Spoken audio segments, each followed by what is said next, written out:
The key turned in the lock with a click that would change 2 lives forever. James stood frozen in his doorway, staring at the scene before him, his apartment transformed, his son laughing for the first time in months, and Eliza, the woman he'd impulsively trusted with everything he owned, teaching his boy how to make pancakes shaped like dinosaurs. 3 weeks ago, a missed flight had seemed like the worst luck imaginable.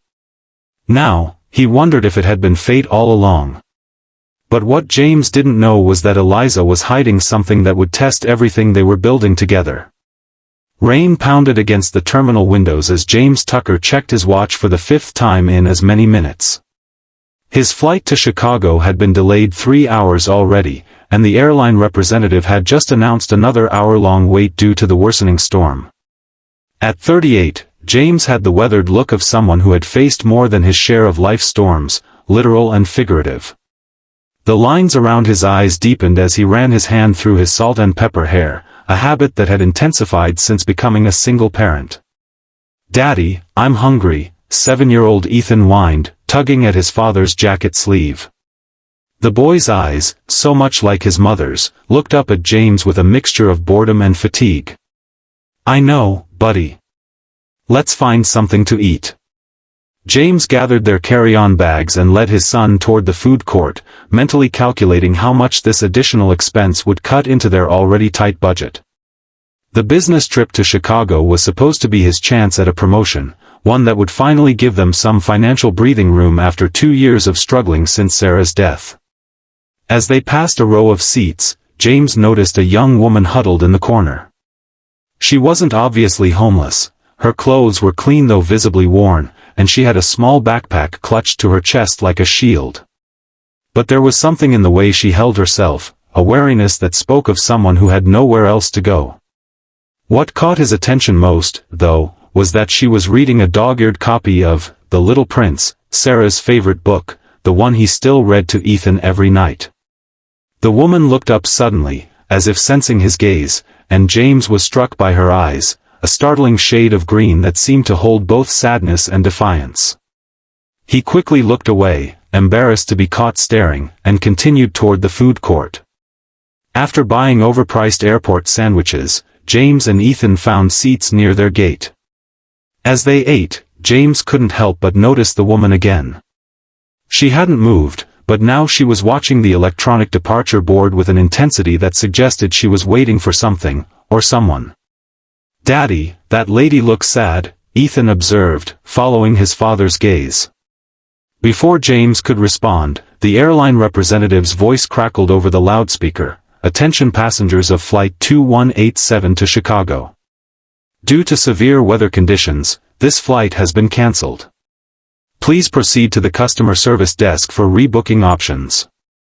A collective groan rose from the waiting passengers. James felt his stomach sink. The meeting was tomorrow morning, a meeting he absolutely couldn't miss. He joined the rapidly forming line at the customer service desk, Ethan's hand firmly in his mind racing through contingency plans. An hour later, James had secured seats on the first flight out the next morning, too late for his meeting. He'd called his boss, who had been unsympathetic.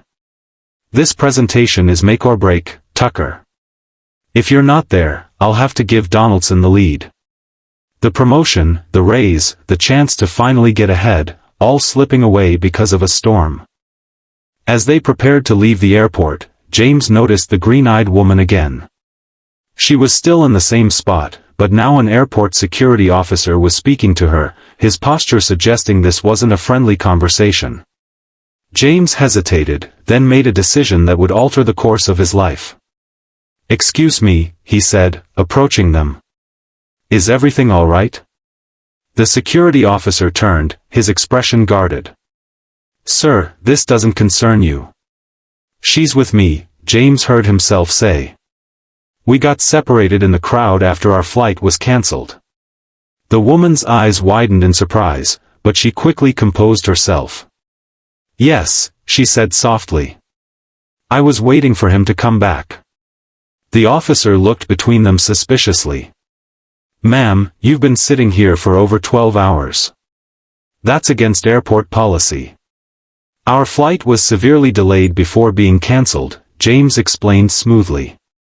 We're just leaving now. After a moment of consideration, the officer nodded curtly and walked away, though not without a backward glance of lingering suspicion. Thank you, the woman said once he was out of earshot. Her voice was low and melodic, with a slight accent James couldn't place. But you didn't have to do that. I'm James, he said, extending his hand.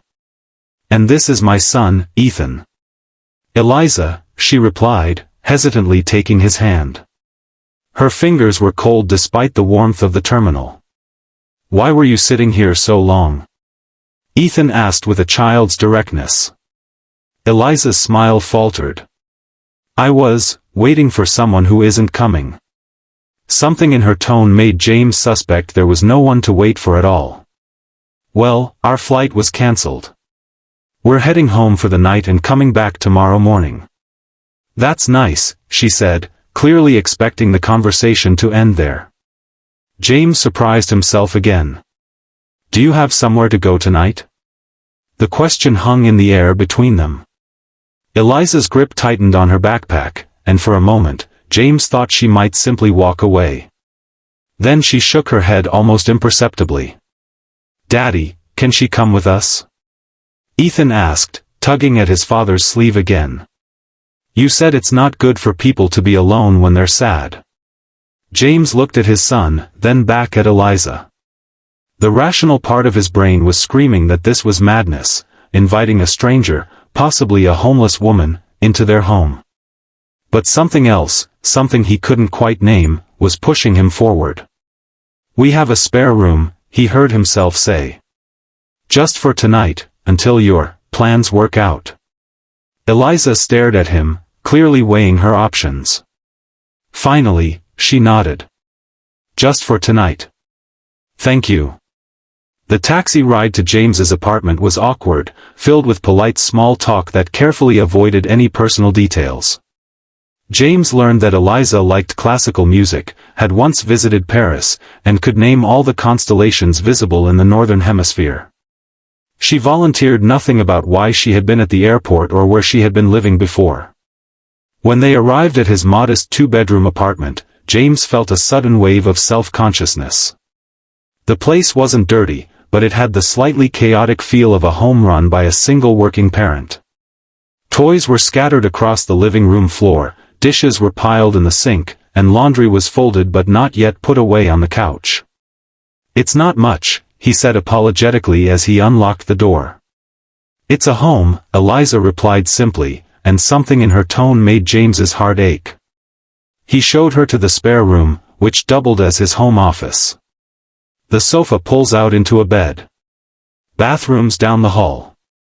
Help yourself to anything in the kitchen. Thank you, she said again, standing awkwardly in the doorway with her backpack still clutched to her chest. This is very kind.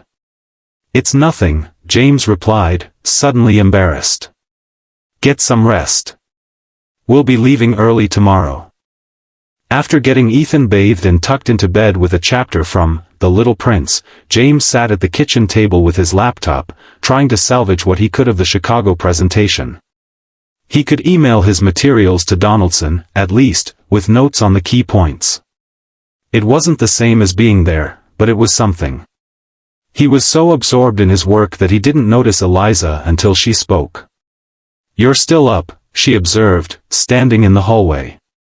She had changed into what looked like her only other outfit, a faded t-shirt and sweatpants. Work, James explained, gesturing to his laptop. My big chance to impress the bosses, and I'm going to miss it. Eliza hesitated, then sat down across from him. What kind of work do you do? Marketing. Nothing exciting. But this project could have meant a promotion. He sighed, closing his laptop. What about you? What do you do? A shadow crossed her face. I used to be a teacher. Elementary school. Used to be. Life happens, she said with a shrug that didn't quite achieve the casualness she was aiming for. Things change. James wanted to ask more but sensed her reluctance. Instead, he said, I noticed you were reading The Little Prince at the airport. It was my wife's favorite book. Was? She died. Cancer. 2 years ago. Eliza's expression softened. I'm sorry. That must be hard, especially with a young son. Every day, James admitted. It was strange how easy it was to talk to this woman he barely knew. But we manage. What about The Little Prince? Why that book? It reminds me that what's essential is invisible to the eye, she quoted softly. I needed that reminder lately. They talked for another hour, carefully circling around the personal details that mattered most, sharing instead their thoughts on books, music, and the view of the city from James's small balcony. When Eliza finally yawned and excused herself, James realized it was the longest conversation he'd had with an adult that wasn't about work or Ethan in months. The next morning was a rush of activity, getting Ethan ready for school, packing for the rescheduled flight, making sure they had all their documents. Eliza was quiet, helping where she could but clearly preparing to leave once they did. As James was doing a final check of his briefcase, Ethan tugged at his sleeve, that familiar gesture that always preceded a request. Daddy, can Eliza stay here while we're gone? She can feed Mr. Whiskers. Mr. Whiskers was their elderly cat, who generally required little more than a full food bowl and clean litter box for a day or two. James looked at Eliza, who seemed as surprised by the suggestion as he was. I couldn't impose, she said quickly. But the idea had taken root in James's mind. He was leaving his son with his neighbor Mrs. Patel during the day, but the apartment would be empty otherwise. And Eliza clearly needed a place to stay. Actually, he said slowly, that's not a bad idea. If you're comfortable with it, you could stay here until we get back tomorrow night. It would help me out, having someone check on the cat. Eliza looked around the apartment, her expression unreadable. Are you sure? You barely know me. It was true. He knew almost nothing about this woman, why she had been at the airport, why she had nowhere to go, what had happened to take her from teaching to homelessness. Yet something told him he could trust her. I'm sure, he said, and reached into his pocket for his spare key. Just lock up if you go out. The look on Eliza's face as he handed her the key was complex, gratitude mixed with disbelief and something that might have been fear. I'll take good care of everything, she promised. As they left for the airport, James found himself looking back at his apartment building, wondering if he had just made the biggest mistake of his life or the best decision he'd ever made. The trip to Chicago was a blur of meetings, presentations, and networking events. Despite not being the lead presenter, James managed to make an impression on the executives. His boss, grudgingly impressed by the materials James had prepared for Donaldson, hinted that there might be another opportunity for advancement soon. But throughout it all, James's thoughts kept returning to Eliza. Had she stayed? Was she okay? Had she taken anything? He chided himself for these thoughts. He had been the one to offer her the key, after all, but couldn't quite silence them. When he and Ethan finally returned home the following evening, James hesitated before unlocking the door, unsure of what they would find. The apartment was spotless. The dishes were washed and put away, the toys organized, the laundry no longer on the couch but folded neatly in baskets outside their respective bedroom doors. The air smelled of lemon cleaner and something else. Was that baking? Hello? James called, setting down their bags. Eliza appeared from the kitchen, wiping her hands on a dish towel. Welcome back, she said, a tentative smile on her face. I hope you don't mind, I cleaned up a bit. And made cookies. Ethan mentioned chocolate chip was his favorite. Cookies. Ethan exclaimed, rushing past her into the kitchen. James stood in his own entryway, momentarily speechless. This was not what he had expected. You didn't have to do all this, he finally said. It was the least I could do, Eliza replied. Thank you for trusting me with your home. There was an awkward pause as they both realized this was goodbye. Eliza had fulfilled her end of the bargain, she had watched the cat, and now James and Ethan were back. "I should go," she said, reaching for her backpack, which was sitting by the door. "Where will you go?" James asked before he could stop himself. Eliza shrugged, that same not quite casual gesture from before. "I'll figure something out. I always do." "Daddy, can Eliza stay for dinner?" Ethan called from the kitchen, his mouth already full of cookie. "She makes the best macaroni and cheese." James looked at Eliza, really looked at her. The wariness was still there in her eyes, but there was something else too, a flicker of hope, quickly suppressed. "Stay," he said. "At least for dinner. And then, we can talk about what comes next." That dinner was the first of many. What had started as a one-night arrangement extended to a week, then two. Eliza slept on the pull-out sofa in the spare room and earned her keep by cooking, cleaning, and helping Ethan with his homework while James was at work. She was particularly good at math, turning Ethan's frustration with fractions into a game that had him laughing as he learned. Slowly, pieces of her story emerged. She had been a teacher in Boston until a school budget cut had eliminated her position. With student loans to pay and no family to fall back on, she had struggled to find another teaching job. A series of temporary positions and mounting debts had eventually led to eviction from her apartment. She had been living in shelters for 3 months before the day at the airport. "I was there to meet someone," she admitted one evening after Ethan had gone to bed. They were sitting on the small balcony, sharing a bottle of wine. "An old college friend who said I could stay with her in Seattle until I got back on my feet. But she never showed up. Stopped answering my texts. I think she changed her mind." "I'm sorry," James said, refilling her glass. Eliza shrugged, that gesture was becoming familiar to him now. It's not the first time someone has made promises they couldn't keep. There was a story there, James knew, but he didn't press. They all had their ghosts. As the days passed, James noticed changes in his home, and in himself. The apartment felt lived in again, not just existed in. There were fresh flowers on the dining table, artwork by Ethan proudly displayed on the refrigerator, the smell of home-cooked meals instead of takeout. And he was laughing more, staying up late to talk with Eliza after Ethan was asleep, sharing stories about Sarah that he had kept locked away for too long. Ethan was flourishing too. His teachers commented on his improved focus at school, and his nightmares, a regular occurrence since his mother's death, had all but disappeared. He had taken to calling Eliza Miss E, and looked forward to their after-school sessions, which combined homework with adventures in cooking, science experiments, and elaborate storytelling. But as comfortable as their arrangement had become, James knew it couldn't last forever.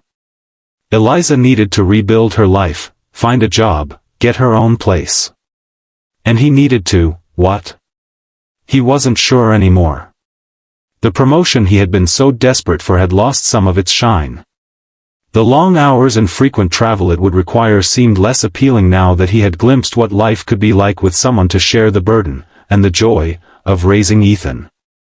3 weeks after the missed flight, James came home early from work to find Eliza and Ethan in the kitchen, flour covering every surface as they attempted to make pancakes shaped like dinosaurs.